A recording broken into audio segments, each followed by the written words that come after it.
Silverware on porcelain was the only sound at the dinner table, until my mother's voice sliced through it like a blade. "This trip isn't for someone like you, Emily," she said, without even looking at me. Her tone was calm, but the words carried that cold sting she'd perfected over the years. "Just stay home. You wouldn't fit in." Before we begin, drop a comment and tell us where are you from and from which city you're watching our videos. And after watching the whole video, don't forget to tell us, what would you do in this situation? Be honest. Tell me in the comments below. We read every comment. Let's begin. A forkful of pasta hung mid-air in my hand. What's that supposed to mean? My voice was steady, but my stomach twisted. Across the table, my brother Tyler leaned back in his chair, smirking. "She means you'd slow us down. This is an exclusive resort, Em. Not exactly your scene." My sister Haley giggled, twirling her wine glass. "Besides, you'd need a whole new wardrobe just to blend in. Can you even afford that?" My breath caught. That was the thing about my family.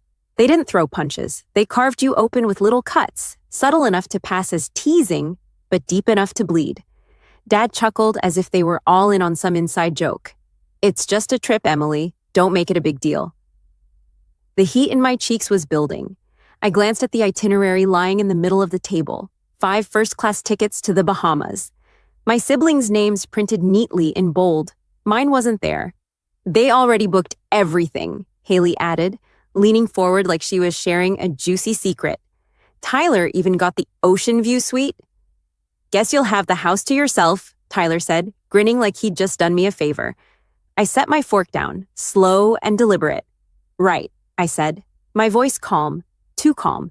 "Enjoy your little getaway," Haley smirked. "Oh, we will." They laughed, the kind of laugh that makes you feel like the punchline. But they didn't notice my hand under the table, gripping my phone. My pulse was steady now, because while they were busy dismissing me, they had no idea I'd been keeping a secret, one that was about to flip their perfect little trip upside down. The next morning, before the sun had even stretched across the horizon, I was already awake. My phone buzzed with a single text. "All set. The jet will be at your driveway in an hour." I looked at the stack of glossy airline tickets sitting on my kitchen counter, the ones I'd borrowed after dinner when Tyler left his jacket on the chair and his pocket hung open.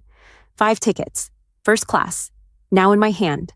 Outside, the low hum of engines made my heart pound. I stepped to the window, and there it was, sleek, white, and impossible to ignore. My husband Adam's private jet, parked on the street like it owned the neighborhood. The crew stood at the base of the steps, sunglasses on, waiting for me. I slipped the tickets into my bag, grabbed my sunglasses, and walked to the door. Today the tables were turning, and my family had no idea their perfect trip had just been canceled. The low hum of the jet's engines was already in the air when I stepped out of my front door. The morning sun glinted off its polished white body, parked just beyond the curb like it had every right to be there. 2 uniformed attendants stood at the base of the stairs, their posture crisp, eyes hidden behind dark sunglasses. I clutched the ticket sleeve in my bag, feeling the edges press against my palm. Down the street, my family was loading suitcases into an Uber. Haley was posing in the driveway, Tyler filming her like she was about to star in a luxury travel ad. My parents stood off to the side, chatting with the driver. When they saw me walking toward them, all activity slowed. Haley tilted her head, spotting the jet behind me. "What's that doing here?" she asked, her voice too light, too curious. "Our ride," I said calmly. Mom scoffed. "Don't tell me Adam sent that for you." "He did," I replied, adjusting my sunglasses. "We have somewhere to be." Tyler smirked. "You're seriously trying to compete with us? That's cute." Without another word, I reached into my bag and pulled out the ticket sleeve. Their eyes locked on it instantly. Passenger 1, Karen Miller. Passenger 2, David Miller. Passenger 3, Tyler Miller. Passenger 4, Haley Miller. I let the pause hang. And passenger 5, some golf buddy. No Emily. Mom's smile faltered. "Where did you get those?" "You left them where I could see them," I said. "I figured I'd hold on to them for safekeeping." Dad's face tightened. "Emily?" "No," I cut in, my voice steady. "Last night you made it clear this trip wasn't for someone like me, so I made other plans." Haley laughed. "Other plans? What, going to the same place?" Exactly, I said. But I'll be staying somewhere. You can't. The jet's engines rumbled a little louder, like it was impatient. My family just stared, half shocked, half scrambling to process that the girl they dismissed at dinner now had the upper hand. Enjoy your trip, I added, slipping the tickets back into my bag. I know I will. And without waiting for another word, I turned and walked toward the jet, the sound of their disbelief chasing me all the way to the stairs. The sunlight hit the jet's metallic body like it had been polished just for this moment. I placed my foot on the first step, the faint vibration from the engines thrumming through the metal under my shoe. Every instinct told me to keep walking forward, but something made me pause halfway up. I glanced over my shoulder. My family was still standing there in the driveway. Haley's mouth was hanging open. Tyler was holding his phone halfway up as if debating whether to record or pretend this wasn't happening. Mom's arms were crossed, but the stiffness in her jaw gave her away. Dad's hand was clenched on the handle of his suitcase. I let them watch me. I wanted them to. The attendant at the top of the stairs smiled politely. "Welcome aboard, Mrs. Cole." Inside, the cabin was bright and immaculate. Cream leather seats, walnut accents, and a faint citrus scent in the air. A crystal carafe of orange juice sat on the table beside a plate of fresh berries. Adam was seated toward the back, phone in hand, dressed in a tailored navy jacket that looked effortless on him. He stood when he saw me, setting the phone aside. "Right on time," he said. I smiled faintly. "I made sure of it." He studied my face for a beat. "You're not shaking. That's good."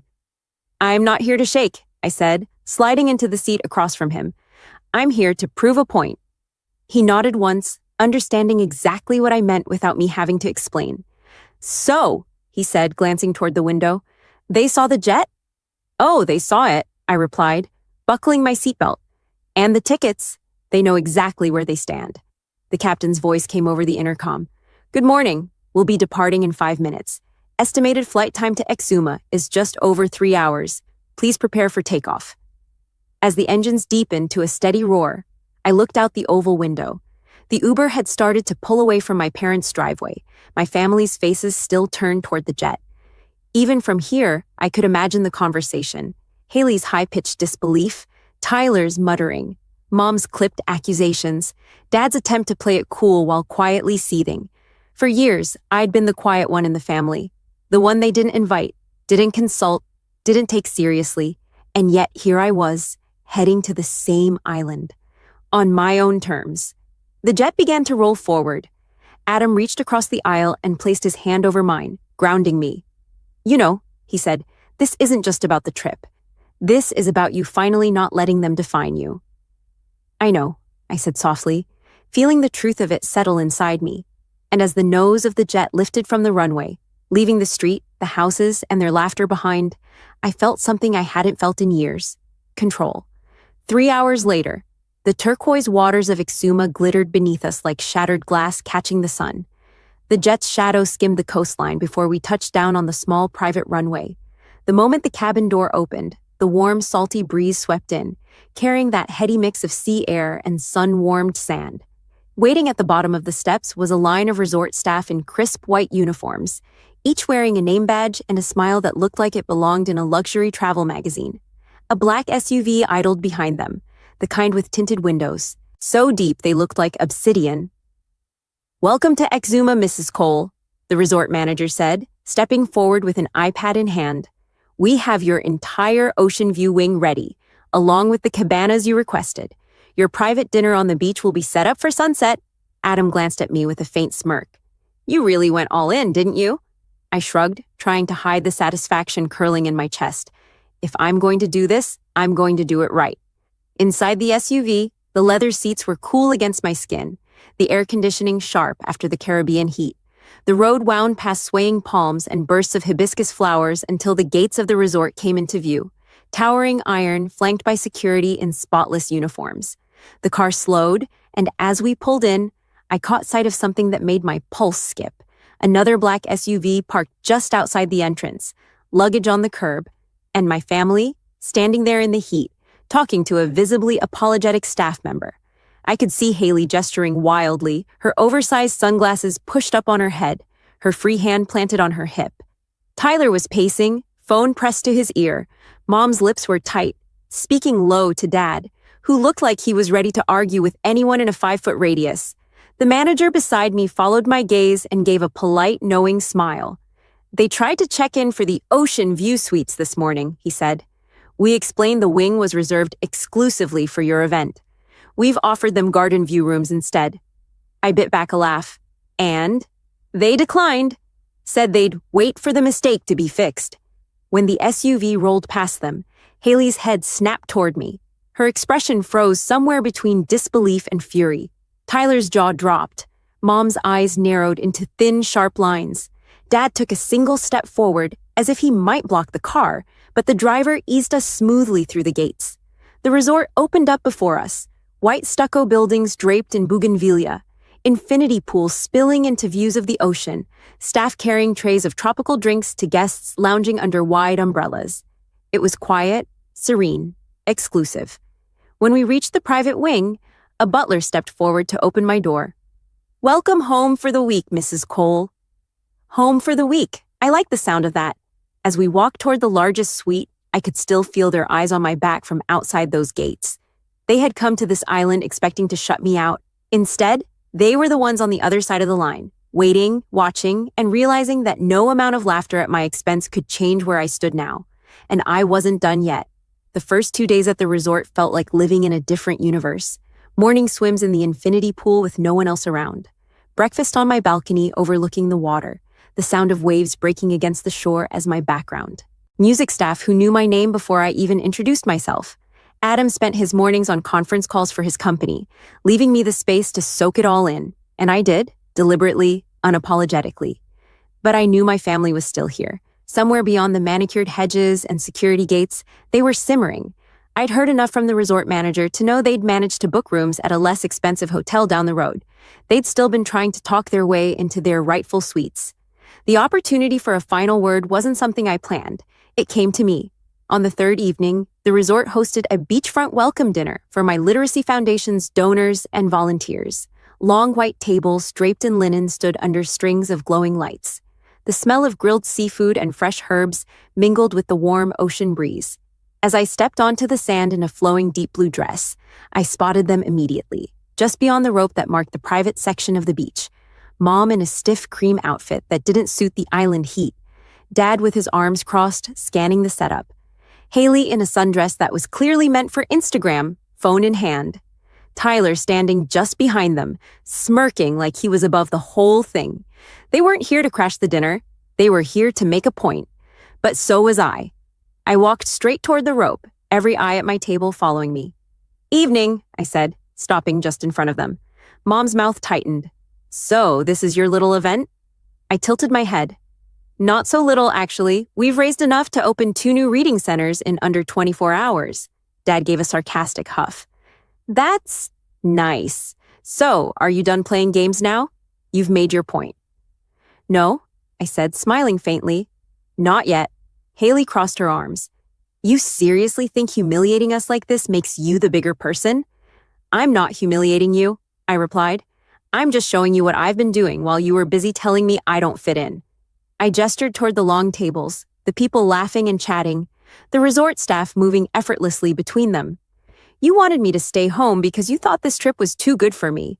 But the truth is, this trip was never about you at all." Mom's voice dropped to that low, dangerous register she used when she was angry, but wanted to look composed. "We're still family, Emily." "Family?" I let the word hang for a beat. Family doesn't measure your worth by the clothes you wear or the invitations you get. Family doesn't laugh at you for not being good enough. And family definitely doesn't tell you to stay behind like a stray dog while they go make memories without you. Dad's jaw tightened. "You're overreacting." "No," I said, my voice steady but sharp. "I'm remembering." The sound of clinking glasses drifted, over from the tables, followed by a burst of applause from my guests. The manager approached, holding a small microphone. "Mrs. Cole, we're ready for your speech." I took the mic, but before I turned to my audience, I looked back at them one last time. "You could have been here tonight," I said, "not just as guests, but as people who supported me. But you made your choice, and I made mine." I didn't wait for a reply. I walked to the center of the tables, the sand warm under my heels, and faced my guests. Behind me, I could still feel my family watching. "Good evening," I began, my voice carrying just enough to reach them too. When I started this foundation, a lot of people didn't believe in me. They thought I didn't belong in places like this. But what they didn't understand is that belonging isn't something people give you. It's something you claim for yourself. The guests clapped, some even standing. My eyes swept over the tables, past the twinkling lights, and toward the ocean. And for the first time, I didn't feel like I was proving anything to them. I wasn't playing on their terms. I was just living mine, on my own ground, in my own voice. The sun dipped lower, casting the sky in shades of gold and rose. The waves kept rolling in, steady and endless. And somewhere beyond the rope, my family stood silent, not laughing, not dismissing,